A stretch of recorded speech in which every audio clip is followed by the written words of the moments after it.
Totoo nga pala yung sabi ng mga magulang natin dati. Mahirap kumita ng pera. Kaya naman, lagi nilang paalala, anak, mag-aral ka ng mabuti. Dahil yan lang ang sandata na maaari naming maipamana sa'yo.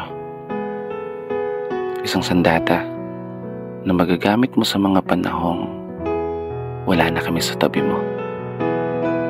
Para gabayan ka o itama yung mga mali na pwede mong maging desisyon, lalo sa sitwasyon na tanging sarili mong lakas ang ituturing mong pundasyon para harapin yung mabibigat na mga pagsubok at hamon. Tama talaga kayo. Tama lahat ng mga sinabi nyo.